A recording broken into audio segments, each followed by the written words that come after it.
How frightening is this to you? Pretty frightening. And look, I'm going to steal this from Charlie Sykes, but I think it's well said. He said, "I am not optimistic, but I am hopeful."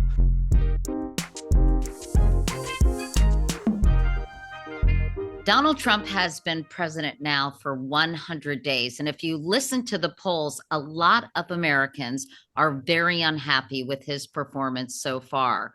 One of those Americans is Adam Kinzinger, former congressman and current critic of the Trump administration.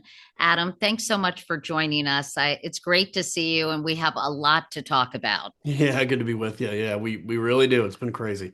Now that Donald Trump has been in office for 100 days, how would you describe the first few months of the Trump administration?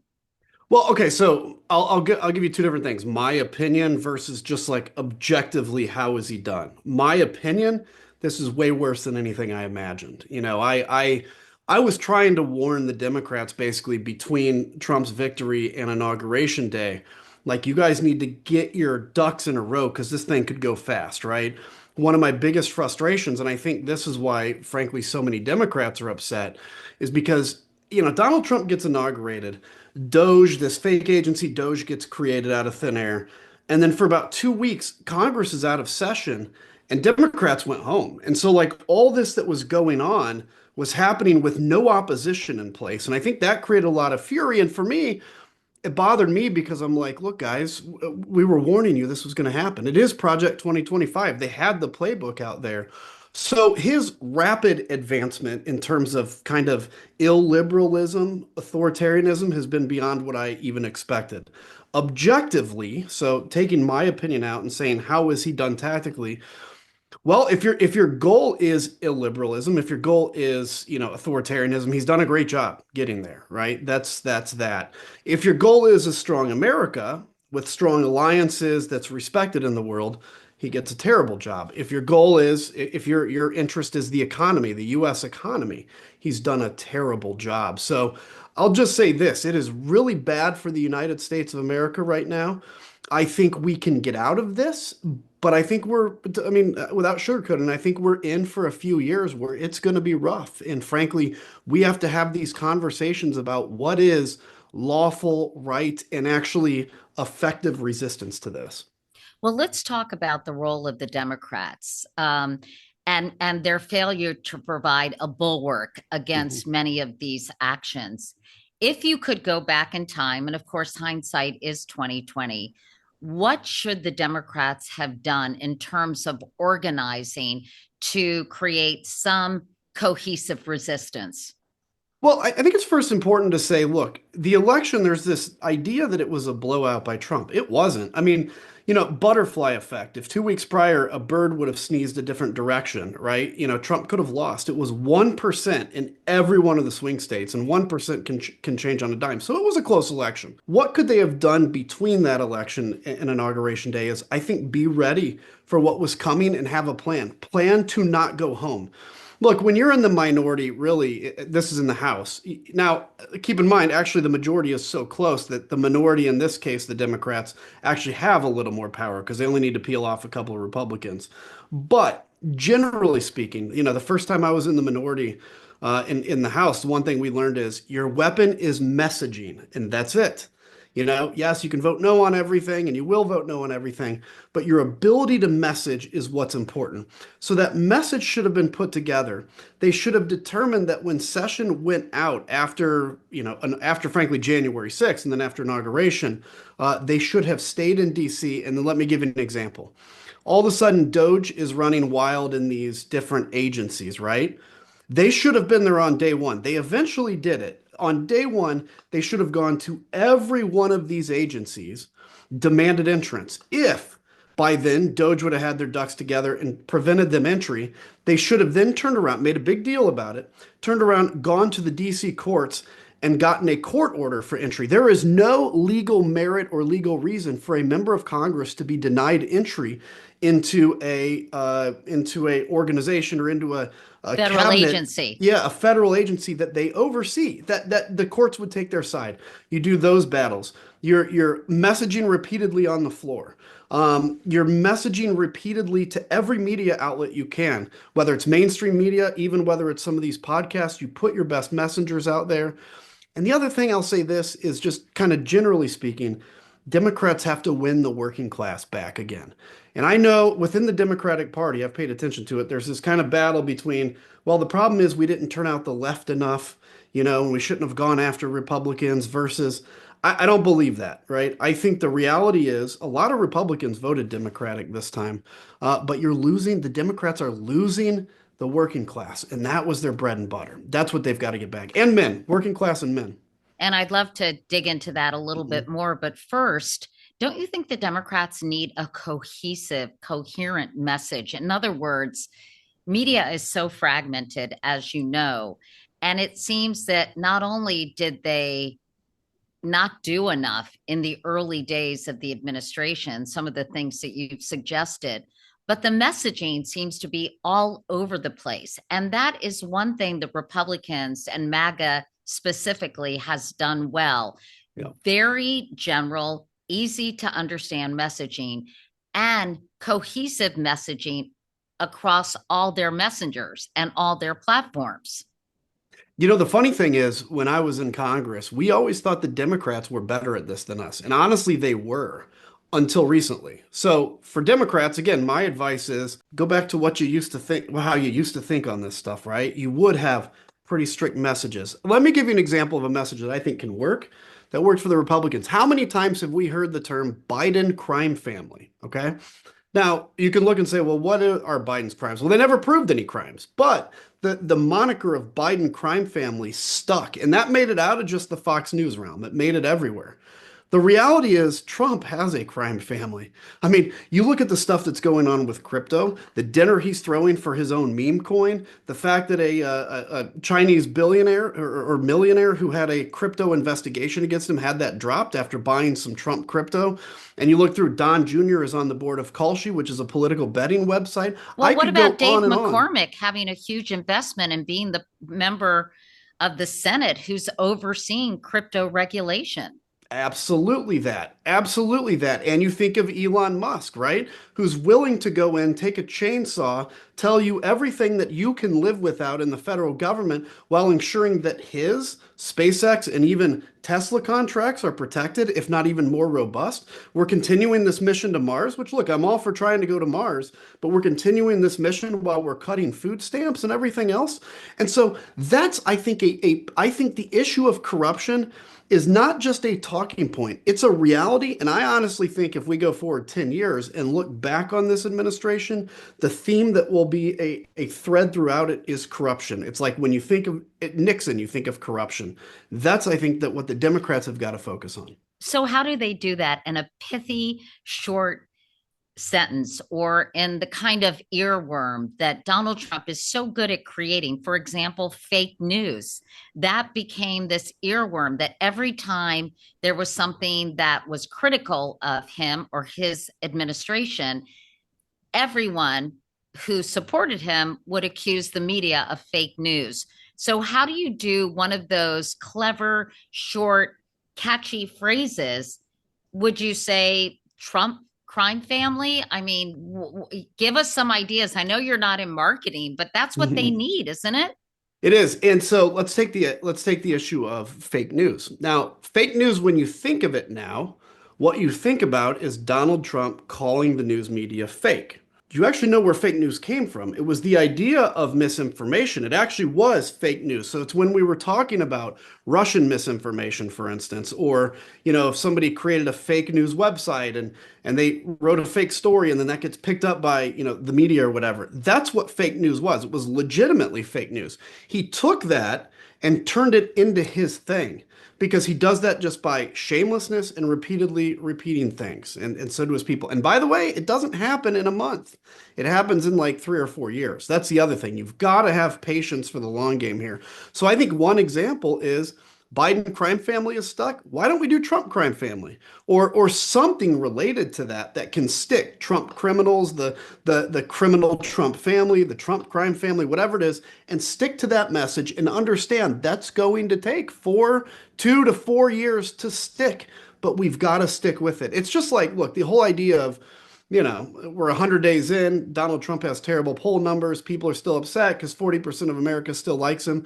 Okay, let's look at what we've gained, which is he's historically unpopular, a lot of runway in front of us. Just understand this stuff takes time, but you've got to be disciplined about it. And they're very disciplined. The other side is. Well, let's talk about these polls. The ABC Washington Post Ipsos poll shows his approval rating is 39%. Now, that's the lowest rating of any newly elected president at the 100-day mark since Dwight D. Eisenhower. In the CNN poll, just 22% say they strongly approve of his handling of the job, 45% they strongly disapprove. So when you read these polls, and there have been a number of them that have come out at this 100-day mark, tell us what you extrapolate from them. So there's really two big issues within that I think are should be warning signs for the Republicans. Number one is Trump always won on the issue of the economy. He's now actually very significantly underwater on the issue of the economy. Now, again, keep in mind when you say economy, that means different things to different people. But what it shows is Americans right now feel very anxious about where the economy's at. They did not feel this way at the very beginning of January. So that's one thing. The other thing is the issue of immigration. Donald Trump was always winning on the issue of immigration. Now, again, immigration, if you just say that to somebody, it may mean a different thing to me than it means to, even my wife. But he was always above. He's now underwater on the issue of immigration. What does that mean? Well, people still probably want border security. I think that's pretty universally desired. I also think the vast majority of Americans want a pathway to legalization for folks that are here illegally, not necessarily citizenship in the next first 10 years, but legalization and then eventually citizenship. And so people are kind of looking at this going, okay, this like heartless deportation that's going on. I mean, look, it's one thing to say we think people that are here illegally should be deported. Okay, that's a defendable position. What I think is indefensible is the White House putting out ASMR videos where they're dragging a chain and they're like, "Isn't this amazing?" Or Kristi Noem's going to the jail in El Salvador and standing in front of it so we all feel good about how terribly people are being treated. And look, the MAGA hardcore base may love that, and unfortunately they do. The vast majority of Americans don't. Those are two warning signs. And if you go even deeper within that, where Donald Trump is taking big hits are with the youth, which he never should have won, but he came pretty close to winning, and then specifically among Hispanics. And it's not necessarily because of immigration that he's lost ground with Hispanics. I think a lot of that is economy related, but those are some of his biggest areas. Well, let's dig into immigration for a moment, Adam, because it's not only heartless, but in many cases illegal. Can Mhm. you talk about due process? And I know that's to many Americans probably a theoretical term when they hear those two words, but talk about how important it is to convey that this is being done illegally and unconstitutionally. Well, let me put it this way. If you're driving in a 55-mile-an-hour zone and you're going 75 and you get pulled over, and let's say the penalty at night over 19 miles an hour is arrest and jail. Okay? Let's say you get arrested, you go to jail. The one thing even as a law-abiding citizen, is you'll have an opportunity to go to court. You'll have an opportunity to maybe negotiate that down, pay some kind of penalty or whatever. Imagine if we lived in a country that said if the police officer says that you did 20 miles an hour over the speed limit, you don't get a trial, you don't get an opportunity to defend yourself, you're automatically guilty and 1 year in jail. What does that do? Well, I mean, if that's the penalty and you get pulled over for doing 20 over, you're gonna serve the time. But let's say an officer just says you did 20 over all of a sudden and you weren't doing it. You have no ability to defend yourself. That's the situation when it comes to immigration. Look, what they do is they're taking the people that in generally, may have connections to organized crime, maybe broke the law here besides just coming illegally. and they're breaking due process. They're not giving due process to those people. And they're saying, wait, what? You want due process for this guy who was a member of a gang? What about, this person who was killed by a gang member? This person didn't have due process. All of that's true. But what they're doing is trying to get you to focus on the badness of a person and not the fact that everybody in the United States of America gets a chance to plead their case. Now, very well, if you're a member of MS-13, for instance, and the government can prove it, you're going to probably be deported, as you should be. But you should still have a right to make your case. And look, the Constitution does not delineate between U.S. citizens in the United States of America or any people in the United States of America. And so when you break due process for the least of these, like the Bible says, whatever you do for the least of these, you do unto me. So if you break due process for the least of them, it's not a long. Here's the other thing. All of these little things we're doing, little steps towards authoritarianism or towards illiberalism, whatever you want to call it, each step in and of itself is not enough to be outraged to the point of take to the streets and general strike, right? But in accumulation, they are. And when you say to somebody that, oh, we're gonna not do due process for this bad person, well, next thing it's okay, we're not gonna do due process because we already did it for the bad guys, for the people that are here illegally. And then, well, there are enemies of the state, and I get it, they're American citizens, but they were Palestinian rallies or whatever. And then next it's Adam Kinzinger. He's a RINO and he went against the president. And then next thing it's you. That's how these little steps, each of which is not enough to spark massive outrage, but in accumulation is. As they said, and again, I don't want to make comparisons to Nazi Germany, but in this case, it's a good example, which is if in 1935 they'd have opened concentration camps, the German public would have rebelled. But if you just boil the frog to the point where you open it in and of itself, you get yourself to a point where it's not outrageous enough. How frightening is this to you? Pretty frightening. And look, I'm going to steal this from Charlie Sykes, but I think it's well said. He said, "I am not optimistic, but I am hopeful." And that's how I feel, which is I look back at history and I know every time we faced like dark moments, we've come through them. I mean, one took a civil war, but we've come through those moments and actually come out stronger. So I have no reason to believe that the American people have fundamentally, their DNA has changed, that we're not going to come back out of this stronger. 3.5 years seems like forever when you're on this side of it, but once it's passed, you look back and it goes by in an instant. So I do believe that there is still enough and I mean, by the way, we're 100 days in, and already millions of Americans have taken to the streets in almost every organized town and city in this country. Those are good signs, but our defense of democracy is not automatic. And that's where I'm very concerned is, we have to step up. I mean, a judge in Wisconsin is arrested. Like, some of this stuff is outrageous, and we've grown numb to it. Let's talk about the arrest of that Wisconsin judge, Hannah Dugan, who was arrested by the FBI on suspicion that she had steered an undocumented immigrant through a side door to evade federal agents. Why is that such an outrage in your view?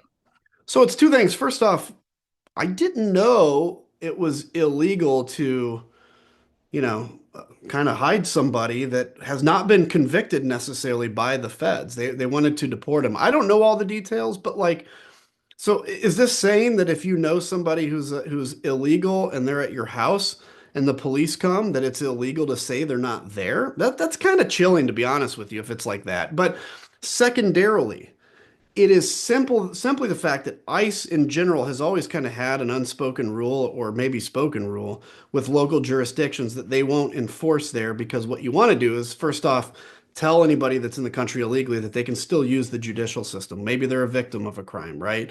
And if ICE is instead camped out, if you have a rape victim, for instance, who's an illegal immigrant, are they going to go to the law enforcement if they know that ICE is camped out right there and ready to deport them? And then the other thing is just look, I'll say this as a old school former Republican is We actually used to believe in sovereignty of states. We actually used to believe that states had a certain power that the federal government didn't. And so the idea that the feds are going to come in and say, we're going to arrest a duly elected, by the way, not appointed, a duly elected judge in Milwaukee is very chilling. And plus, I think Carolyn Levitt or somebody today or yesterday said that they wouldn't hesitate to arrest a Supreme Court justice that they said would violate the law. And again, the question isn't, yeah, okay, if John Roberts murdered somebody, you can arrest John Roberts. They're not talking about that. They are defining what is breaking the law and what isn't. Look, I'm called a lawbreaker. Why? Because I was on a committee that investigated January 6th. In Donald Trump's mind, I am a criminal for investigating him. So do we really want to leave them with the power to determine what a crime is and what's arrestable? That's why it's extremely chilling. I have to ask you about the removal of three children who are US citizens by ICE, as well as their mothers from this country last Friday. One, a 4 year old with stage 4 cancer who was sent without medication or the ability to contact their doctors, according to their lawyer. This is yet another major story about people lawfully living in this country being forced to leave. Another chilling example of, to say the least, overreach by the administration. It's complete overreach. And again, the other bigger point on this is it's complete heartlessness.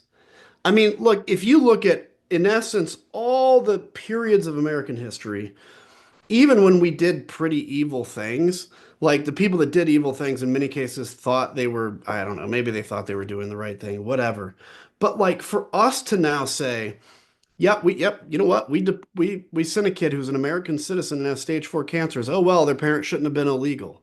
I mean, what does that say about the heart of America? Like, that's what concerns me. You know, the one thing that the United States had over it that I think is better than what you have over generic country A or B, whatever it is that in everything we did, even when we got it wrong, you know, when we intervened in areas we probably shouldn't have created a war or whatever. Each time, though, we did it under the belief that we were doing the right thing, or at least the American people thought we were doing the right thing. We've shed now all this belief that we are a moral country, and we've now allowed our base instincts to take over. You know, Kate, I've always said like humanity has a battle in their heart every day. Each one of us do. You have a battle of light and darkness, right? You know, you have to kind of fight those the divisive thoughts, the negative thoughts, and try to have light overcome it. But darkness is so much easier to embrace. If you embrace darkness, it's easy. You can let somebody else do it. You can let all those really base instincts of hate, of division, of fear take over and rule your life. The problem is it's really destructive to you, to your family, and to the community.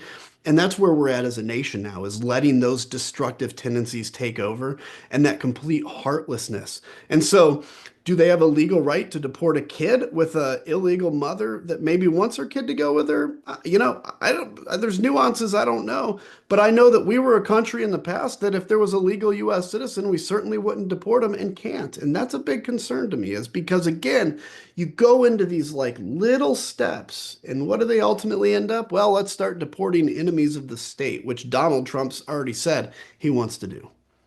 He does have the lowest approval rating for any president in his first 100 days since Dwight D. Eisenhower. What do you think, Adam, it will take for his hardcore MAGA base to flip? Okay, so I think if the hardcore MAGA base flips, it will be because of a devastating economy that you can absolutely pin on him, right? So all of a sudden, and this is quite possible, we have real shortages of things like toilet paper. It reminds us of COVID and the supply chain issues there. I mean, we're finding out that shipments that are supposed to be arriving on the West Coast are already either significantly gone or have much less inventory coming in. That the trickle down effect to the railroads, to the truckers, to the grocery store, and to the Walgreens or CVS is pretty devastating. In rural America, for instance, what do they do with the farm economy? What happens there? Do we end up in a 1995 farm economy? I mean, I was raised in the Midwest. The mid 90s were awful for the farm economy, and it's when a lot of the family businesses went out, and you saw the big corporations come in and take them over. I also think though it's not going to be a lot. The hardcore MAGAs may stick with him, through thick and thin. But of the people that voted for him, a significant part is the MAGA base. But there's a part here that is just kind of, I've talked to a lot of them that are like, I don't like him, but I didn't like Joe Biden and the economy was better under Trump. Okay. And I didn't like Kamala Harris. Right. And I didn't like Kamala Harris. And that's like, okay, well, I mean, you have a right to vote for Trump. Those are the first that are going to go. And I think you're already seeing them start to peel off, which is like, yeah, maybe they didn't like some of the social policies of Kamala or Biden or whatever it is, but you automatically made this assumption that the economy was going to be good. So it's like Maslow's hierarchy, right? The economy is here. If you assume that's going to be good, then you can start voting on these little self-actualization things that bother you, right? Well, all of a sudden, if the economy collapses and crumbles, you're going back into the base instinct of, I got to protect my family. And I think that does a lot of damage to him. He may not personally care about his approval ratings because, look, he's not going to run again. He may want to and he may Well, he try think to. there's certainly a lot of noise about that, Adam. There is. I still believe in this case the Constitution and the Supreme Court is actually strong enough to deny him. I think where the battle could be is what happens in different states when they have to make the decision. So we can talk about that. But I think the bottom line is he may not care about his polling, but the people that will are the Republicans in Congress that now all of a sudden, this is why things like town halls and protests are so important because we have to send a message to these members of Congress that they should fear politically, not physically, should fear their constituents more than they fear Donald Trump. Katie, I hated doing town hall meetings. I hated them Why? because I had to stand in front of people and justify what I did. I would do them, but I hated them. That's why you have to do it. That's why your member of Congress has to come in front of you because they work for you and they deserve to give you answers. And by the way, if that whole crowd is a bunch of people that don't like that congressman, okay, you know what? He or she could turn out people that support them, but those people aren't as motivated. This is so important. And if they're not doing town halls, force them to. And if they say they're going to do a telephone town hall instead, that's not a real town hall. You can totally control a telephone town hall. That's an old trick, by the way. I was going to ask you why you hated doing town halls because ostensibly you thought you were doing the right thing and defending what you did in Congress should not have been that difficult, was it? No, I mean, it's like, here's the thing is, ultimately when you do something that you think is right, so keep in mind, the majority of the town halls I had to do, the people that would turn out to yell at me were kind of the far right, okay? Because at that time, the Democrats and the left, they may have liked me as a Republican, but they weren't going to really support me. I always had battles with the right. So I would have to stand in front and justify why I voted to raise the debt limit, for instance, and they would go apoplectic and I would have to explain to them how you have to raise the debt limit. That's just a requirement, or how you can't solve the federal budget in 1 year. So it's not fun to do. I mean, like standing in front and doing it is not fun to do, but I recognized that, I got paid to do that. I got paid to be accountable to the people that sent me to Washington, D.C. And if I didn't want to do it anymore, and eventually I didn't want to do it anymore, and I didn't run again, there's, of a district of 700,000 people, there's somebody that can replace me. I'm just curious. You say that members of Congress have to fear their constituents more than Donald Trump. And Lisa Murkowski talked about that at a town hall meeting, how fearful she was about retribution from the White House. Are you starting to see Republican members of Congress, Adam, stand up and fight against Trump? And are you hopeful more will do so in the near future? It's a tough question to answer. I can't say, Lisa Murkowski is one of the shining stars, I think, of Republicans that's willing to tell the truth and willing to vote her conscience. When I think of the House, I mean, look, there's a few in there. You think of people like Don Bacon or Brian Fitzpatrick, specifically on the issue of Ukraine, for instance, that are out there being very aggressive on Ukraine. And so I give credit to that. But at the same time, I look and I go, Yeah, but there's so many things. I mean, many of these people lived through and sat through January 6th and sat through the investigation and put out statements about how the investigation was somehow partisan or whatever. And so I'll be honest, I don't really see indications that people are willing to step up yet. I think they're so frozen in fear. And I think the thing we have to remember is Donald Trump still feels like a new phenomenon to us, but he's been in the system for about 10 years now. And over those 10 years, they've been able to shake out anybody with any independent thought, anybody with any courage, anybody that's willing to tell the truth. And they've basically formed a party like a cult in its own image. So, am I hopeful that people wake up? I guess. Like, yeah, I want to remain hopeful. But I guess I haven't seen many indications of that yet, with Lisa Murkowski being a rare exception. I just want to say this too. If you're scared in the job, get a different job. Like the thing is, it doesn't pay that well. Like it pays okay, $174,000 a year, which by the way has been the same salary since 2006. So with inflation, it's been about a 35% pay cut. Okay. Do you, why do the job if you're scared? Why do the job if you think, death threats are going to come to you and you're going to vote a different way because of that? I mean, I hear people say they voted against impeachment because of the death threats. Like, I had death threats too, okay? But I also recognize that my job wasn't to be scared of death threats. It was to do the right thing. I don't know, it just goes beyond anything I can even understand, I guess. What do you think it is? Why are they so afraid? And, I mean, you're right. Find a new job or Mhm. grow a pair. And the question is, are they just that addicted to power? Do they not know what else to do with their lives? What's wrong with these I people? I think you're onto it. I think it's look, you imagine most of these people. I was young when I got into politics. I was 32, 31 when I was elected. Um, and most of these people get elected at 50, 60 years old. Okay, so think about that. They spent their entire life probably with the desire to go to the House of Representatives. And then they made it, right? I mean, it's a big achievement to make it. Again, one out of 700,000 people serve in that body. And so now all of a sudden the idea of taking a stand, maybe that feels heroic, but you've looked at everybody that has taken a stand and they all have lost or gotten kicked out, right? And and and so you make the decision and you justify it to yourself. You justify it because you have sunken costs. Like, why did we stay in Vietnam? Because we already lost 10,000 men. We can't leave now, right? Now we've already so you've already justified the moral decisions you've made. And you're like, okay, I'm going to stay because if I leave, somebody worse is going to replace me. The other thing is this. Look, I think people fear more than they fear death. They fear being kicked out of their tribe and their social circle. And I got to tell you, as a guy that's been kind of kicked out of a tribe, it sucks. It hurts. You lose friends, friends that you think are real friends that you recognize aren't. You lose some family members over it. And I mean, there were points at which probably death would have been easier than some of the things that I had to go through and these people would have to go through. That's a big fear too. But if any of them happen to be watching, let me just say this.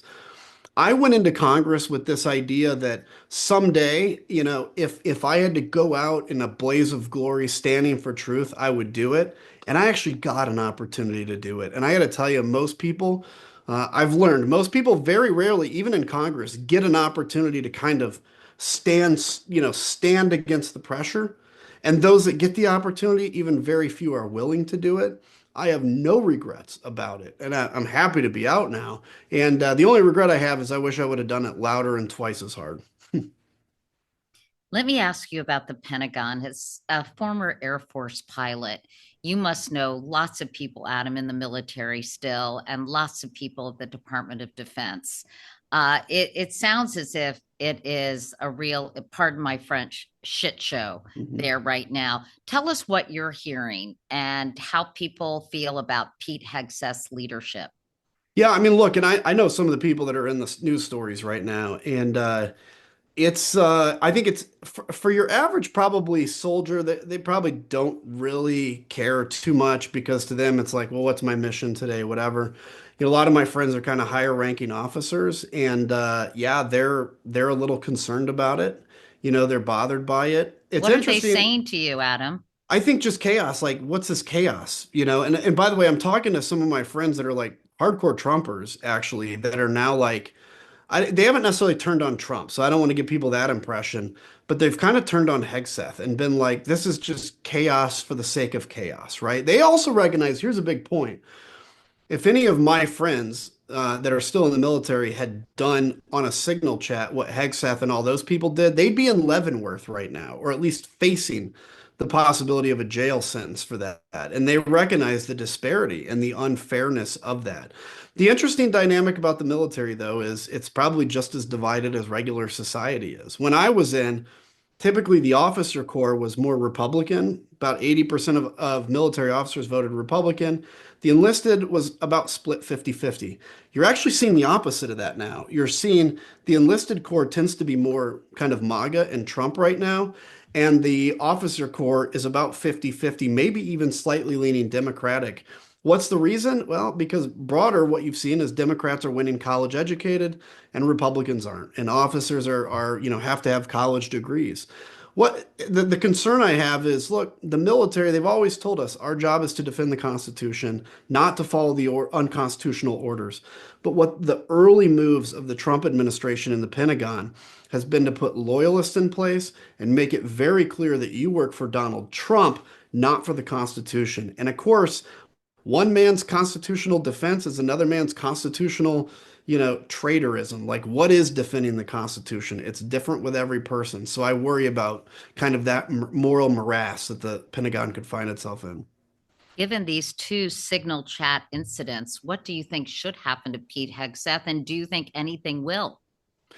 I mean, Hegseth should be out on his butt. I mean, look, the reality is this guy, I feel like I could be Secretary of Defense, but I also feel like I would have a steep learning curve.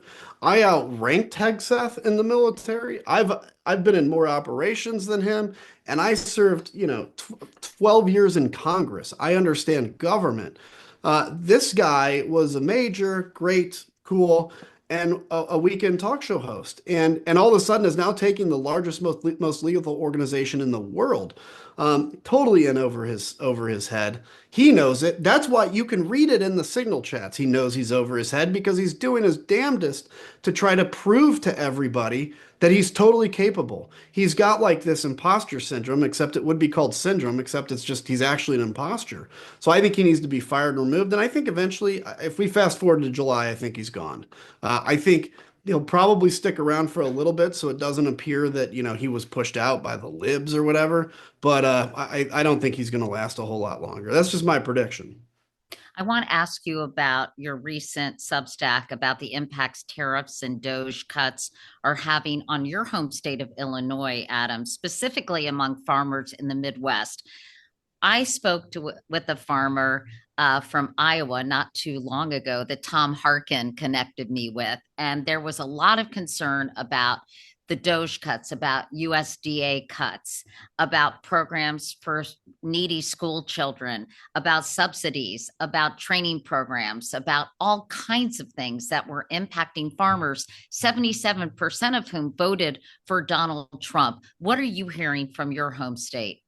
Yeah, I mean, same thing. Look, let's be just a 12-second budget primer. Like, you could eliminate the Department of Defense and every federal agency, and we would still be running a budget deficit right now, which is humbling to think about. The one of the largest expenditures now is simply interest on the debt. We're spending more in interest on the debt than we are on all of defense and we are on Medicare. So the problems with the debt and deficit have got to be structural reforms. Those structural reforms are not going into programs like USAID, which is less than 0.5% of the budget and has exponential results in terms of helping us to avoid war and to basically have, power outreach.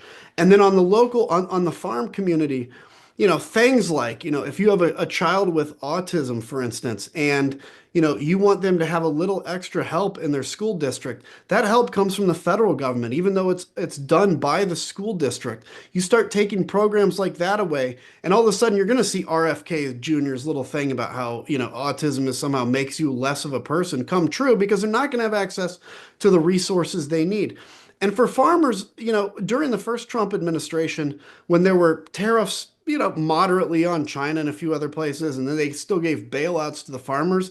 Every farmer I talked to said two things. Number one, The bailouts are not enough to take into account, how much they would have sold otherwise, and they don't want a bailout. Who wants a bailout? When you're a farmer, you want to work hard, you want to see the results of your production, and you want to know that what you're doing is feeding people. You don't need a check from the government to make sure that you just stay. I mean, you'll take it, but that's not what your goal in life is. And so I'm hearing the same thing, which is they're worried about what the cuts are. They're worried about, obviously the tariffs. China or somebody just said they canceled 150, tons of beef or 150 million tons of whatever it was, and that's going to have real devastating impacts. Does that mean they've turned against Trump? Not necessarily, because Really? I think a lot of them still believe he's playing some six-dimensional chess game, and it may take them to actually see a little more that he really doesn't know what he's doing for them to be like, okay, yeah, it's time to move on. What happens if after a period of pain for farmers and small businesses, somehow this tariff thing turns around and works in his favor? I mean, that's what he's trying to convince voters of, that there is going to be a period of pain until things get better. Is there any evidence that that could happen in your view? Well, let me just say, if magically it did happen, of course it would reflect well on him, but I can confidently say it ain't going to happen. Why? Because look, here's a quick example. We've put tariffs on coffee imports. The United States is basically physically incapable of even growing coffee. We can grow a little bit in California, a little bit in Hawaii, but we it's like 1% of what we drink in coffee. So we're tariffing an industry that we can't even compete against. That's pointless. All of a sudden, this idea that Donald Trump wants to bring iPhone manufacturing here is insane, because how many people are going to want to do a job, screwing little screws into an iPhone? We don't have the people to do it because we do have pretty low unemployment in this country. And now we're deporting every immigrant that could possibly work at that place. Remember the whole eating the dogs and cats in Columbus, Ohio thing? Why were there so many Haitians in Columbus, Ohio? Because they were needed for work in manufacturing, because they needed the employees there. So it's, even if manufacturing makes the idea to come back here, they're not going to have the people to hire. Here's the amazing thing is, after COVID, the supply chains were massively realigning in the United States' favor. I actually ran a bill through that said, like, we will incentivize certain industries to either onshore or nearshore. Canada, Mexico, El Salvador, Honduras, right? Among an allied nation that we know, for instance, penicillin. We have access to penicillin. We don't have to rely on China for that. But now we've tariffed Mexico. So we're now saying you can't even relocate to a near ally to defend the supply chain. So we've basically reversed any gain that naturally happened after COVID. And so I'm very convinced that unless everything I know about economics is wrong, this will not play out in his favor. Sure, the government's going to raise a little more money in the meantime, and then we're going to lose a lot in tax revenue, which is something that he's not thinking through. It seems between tariffs and cozying up to Vladimir Putin, Donald Trump is doing everything in his power to alienate our allies and to reshuffle the world order. Can you figure out why? And can you talk about the consequences of this? Yeah, so why? I mean, look, this guy, when you think like a narcissist, and I think narcissist is kind of a kind word for Trump. It's megalomania or whatever. Literally, you cannot separate the view of the country and the view of yourself when you're president. So there is no interest in the country. It's all what is in Trump's interest. He looks at somebody like Vladimir Putin, like Kim Jong-un, who is living like he wants to be, and he admires that. I think that's part of it. I mean, there could be more to the Russia stuff, because I can't understand why he can't even once utter a bad word about Russia. But let me make the case for why this is so important. So the United States of America has been, for the last century, basically the leader of the world. We also have the largest economy in the world. I remember 20 years ago saying that by the year 2010 or 2015, China would surpass the US economy. Well, they haven't done that. Okay. And they're not actually anywhere near doing that unless we continue to go on the path we're going on. And why is that? Because the trade deals that we've created, the economic thing of like high level manufacturing will be done here, but things like socks, yes, we used to make socks, but right now it doesn't make sense to, so we'll import those. And we've got this thing that works really well with some challenges that we can actually fix, and we should go after unfair trade practices with China. But let's keep this in mind. After World War II, the United States, after the destruction of the industrial capacity of all of Europe and basically Japan, the United States built back that industry here in the United States, which is why we had a massive explosion of industry in the 40s and 50s. It was no reason besides it was destroyed everywhere else in the world. And we took advantage of that. That benefited the United States of America. Guess what? We also basically wrote the international institutions. We wrote the rules of trade. We wrote the rules of war. We made the determination that we were going to protect all of the seas and the transition of the seas and the transportation on the seas, which makes the whole signal chat insane when they're complaining about Europe. By the way, the UK and France was helping us in the Red Sea. But when you complain about Europe, but yet we told Europe, don't worry, the United States Navy will protect freedom of navigation of the seas. Why? Yeah, kindness of our heart? Not really, because it's to our benefit. So the post-World War II order, as great as it is, and it is great for humanity, was also written to advantage the United States. You throw that out, and all of a sudden we're no different than Russia or China, and we're going to pay a price for that. What is the end game with Ukraine? It's hard to keep up with the negotiations, trying to convince Vladimir Putin. I guess he just ordered a 3-day ceasefire. That was the last thing I saw. But the Trump administration trying to get Zelensky to accept that the Russians should have Crimea and other territories that they have gotten during the course of this war. Can you help us understand what the hell is going on and Yeah. what the end game is? Well, first off, let's take it, where is the war right now? And here's the thing I think we have to always remember. For a attacking country to win, the attacking country has to force the defending country to capitulate, and the attacking country has to achieve its goals. For a defending country to win the war, all they have to do is keep defending themselves. They don't have to invade. Ukraine doesn't have to take over Moscow. It just has to keep defending. Ukraine is winning this war. The Russians are losing at the rate of 1,000 men a day. So in a week and a half, the Russians lose as many as we lost in 20 years in Afghanistan, every week and a half. They're out of offensive combat power. All their tanks are destroyed. They're pulling stuff out of storage from World War II. They're attacking with donkeys, and they're making no gains on the ground. But Vladimir Putin wants to put out the impression that his victory is an inevitability here, and that he doesn't want to negotiate because he's going to win anyway. And unfortunately, the Trump administration and a lot of people watching have bought into that theory, and they feel this panic that Ukraine has to surrender now or they're going to lose everything. That's not the case. Now, it's also true that they're like two boxers in the 10th round that are kind of throwing punches at each other, but they're both exhausted. So it is time to negotiate an end to this war. But how do you negotiate an end to the war? You basically respect Ukraine's territorial integrity, and to allow Ukraine to have money to rebuild, because that's going to be the big key, you have to give Ukraine security guarantees. Because if you're a corporation and you want to invest in Ukraine, you're not going to invest a single dollar unless you know that war is not going to start again. And then you're happy to invest billions into the country. In terms of the East and Crimea, I think it's realistic to say that at no point soon are the Ukrainians going to, for instance, attack and take back Crimea. That is called a de facto recognition. So you're basically recognizing the fact that Russia is in Crimea. Let's end this war. We're not going to force them out. And has been there since 2014. Correct. The difference is the Trump administration has talked about de jure recognition, which means it is the force of U.S. law that we recognize that Crimea now belongs to Russia. That will be one of the first times in history we've ever done that. We never did that for any countries occupied by the Soviet Union. So Ukraine has rightly said this is unacceptable. And so I think we could see a peace settlement where the lines where they are actually become the lines. But to do that, Ukraine needs a guarantee of security and not de jure recognition, de facto recognition. So hopefully that makes sense.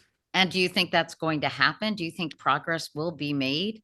I think progress will only be made if two things happen. If Donald Trump actually demanded anything of Russia, I mean, what did he say he demanded of Russia the other day? That they don't take over all of Ukraine? They've been trying for 3 years. Trust me, they can't take over all of Ukraine. And if Europe, this is key, if Europe makes a decision that despite the United States, they will stand with Ukraine, then I think you can see that. Because look, Vladimir Putin's a smart guy. Let's be clear. He's smart. He knows he can't win. He knows he's sending his youthful generation of men to die. And ultimately, he just needs to know that he's hit a brick wall. In his mind right now, he can still get more from the Trump administration, so he's going to keep trying to do it. Even Chuck Grassley spoke in opposition of this new relationship with Russia. He wrote on social media he'd seen enough killing of innocent Ukrainian women and children and said President Putin was playing America as a patsy. Yep. Are we starting to see that sentiment grow among Republicans in your view? And will we start to see it? Well, let's be clear. We saw it shrink rapidly. Now the question is it kind of gaining legs again? A little bit. You know, you're starting to see people, Tom Tillis, Grassley, a few others speak out. The big question will be, what do they do with their votes? Anybody can put out a generic tweet saying, I generically support Ukraine and oppose Russia. Are you going to call out the president by name? Are you going to actually vote against maybe some of his priorities that maybe you agree with, but you want to use that vote as a way to compel further aid to Ukraine? That's the real question. Anybody can tweet anything supporting Ukraine. I'm glad they do. Look, I don't want to discourage that, but the question will be, what do they do with the power they do have? Do you think the president, we talked about this earlier, could run again in 2028? Obviously, he can't. Steve Bannon has talked about ways he thinks that they will be allowed to do that within the framework of the Constitution. There's talk that he could run as vice president, and then the president could then cede power to him. I mean, what do you think? Look, I'll be honest. This is not a scenario I worry about. Maybe I'm naive, but I do believe that the Constitution is very clear. Like he can't run again. It's very clear. And I think if you look at how the Supreme Court, even though I disagree with a lot of the recent Supreme Court decisions, like the immunity and all that kind of stuff, the Supreme Court has kind of started to get a little pissed off. 7-2, the first time I've ever known of this even happening, the Supreme Court stopped the deportation flights, by a vote of 7-2. Usually the Supreme Court obviously takes a while to make a decision.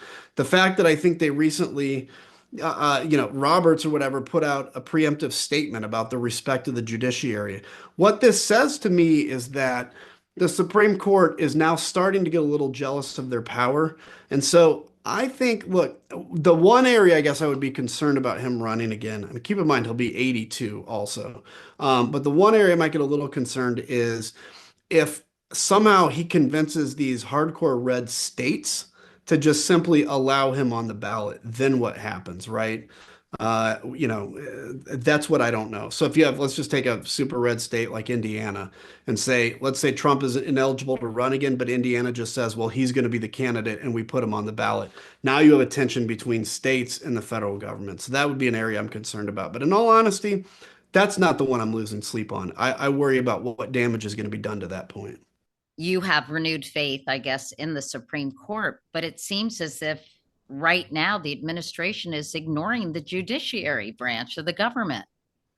Yeah, I don't want to say renewed faith in the Supreme Court, but I guess Well, you were heartened, let's say. yeah, there are a couple things that have been a little heartening. Yes, look, I think the real constitutional crisis will be, the administration has already ignored a few court rulings. The real linchpin will be when, and I think it will happen, they ignore a Supreme Court ruling. And I don't know what happens with that. I mean, obviously, the Supreme Court, I don't think is going to sit quietly and say, okay, well, we made our decision. If the president doesn't, obviously they don't have a police force, so they can't send anything to enforce it, but they could be pretty loud. That's when you get into the question of where do people's loyalties lie? Where does the military's loyalties lie? Do the people, are they willing to take to the streets and shut down commerce if we have to and block, whatever it is, that's where what I've been saying a lot lately, which is we need to be thinking through as they escalate, we have to escalate and match. What are those different steps? Obviously short of war, nobody's calling for violence, but like, is it a protest every now and again. Eventually, do we get to where we have to protest permanently? Eventually, is it a general strike? Whatever those things are, I think we need to be thinking through. And again, the other message I'll say is this is not about, please hear me, everybody. This is not right against left. This is not the answer is the left and this is, do you support democracy or don't you? Because the one thing, when we look at Venezuela, for instance, why is it that Maduro is still in power? It's very simple. The opposition fought among itself and continues to because they fight among themselves for power. This is a time when you have to find alliance with people whose views you may find abhorrent, but guess what? We need to get back to where we can have the luxury to disagree on views again because even that is a threat. This is not right against left. This is democracy against authoritarianism, period. I have to ask you about AOC just while we're on that topic, because we're also seeing a lot of division or within the Democratic Party. Nate Silver said he thought that she would be the 2028 presidential candidate. Of course, that sent a lot of people it sort of screaming no. But I'm curious if you could advise the Democratic Party about a candidate for 2028, what would you say? It's a great question. First off, let me say this. I don't remember a single, and you've been covering this for a while too. Do you ever remember at this point in a presidential term, anybody that was ever talked about to be the candidate in 3.5 years never was, ever, right? Or they certainly never became the nominee. There's some reason. It's usually the people that pop up late. Here's what I would say to the Democrats if I was giving advice. Win the middle. Win the middle. Joe Biden, he kind of won the middle. His problem was age. Let's think back to the last Democratic candidate who kind of did it as a centrist, won the working class. Barack Obama, yes. Bill Clinton, win the working class. And my opinion, it'll take some people off. I don't think you win the working class by going further left. The working class turned against the Democrats because of identity politics, I think. It wasn't that they necessarily disagreed with some of the views they have on government spending or government programs, but they felt like they were being talked down to. And if you're, for instance, a middle class white male in the Midwest and you've been told, constantly that you're the problem and everything, I mean, we can have debates about where this country's gone off the cliff, and we should, in our difficulties. But everybody in this country has a right to equal access to government and to be an American. So my advice to Democrats would be, what is it going to take to win the middle class and to win the middle? And that'll be your ticket. And I think you'll never lose again if you do that. If you go further left, maybe you'll win. But the only way to win is to turn out more and more activists. And in the process, you might actually alienate some of the folks in the middle. I don't think this has happened before, Adam, and this is my last question, but every single member of our audience and all our followers asked the same question or wanted me to ask the same question to you. And that was about a potential presidential run.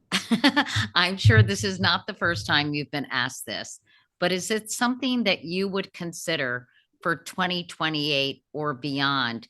And my husband's follow-up was, if so, what party? Yeah, look, it's a great question. And honestly, I don't know.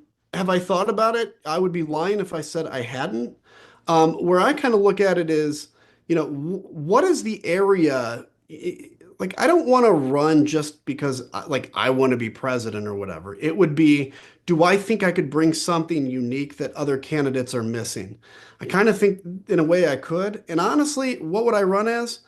I don't think I'd run as a Republican. I think that party is gone. And even though I was proud of being a Republican back when Republicans used to be what we remember them, that party's a thing of the past. Independent, you can't win. My question would be, can a centrist Democrat win? And so I think if I did run, that would be certainly an area I'd explore. But honestly, haven't taken any steps, haven't made any decisions. I really enjoy life right now on the other side of everything. Have you had made any steps to change your party affiliation? Not yet. And, look, I haven't voted Republican in 4 years, or I guess the last two elections, I've voted straight Democratic. So you could look at that and that can say what it is. But At some point, I think I may, but right now it ticks them off a lot more for me to still call myself a Republican. So I'm going to keep doing it. Well, I know you call yourself what do you say, a proud rhino. Yeah, proud And rhino. that's what you're sticking with so far. But if you make a decision to change, I hope you'll let me talk to you then. I will. Absolutely. Absolutely. Maybe we'll talk soon. Okay. Oh, okay. Well, that's quite a tease. Adam Kinzinger, great to talk with you. And let's stay in touch. Thank you so much for your time. You bet. Anytime. Take care.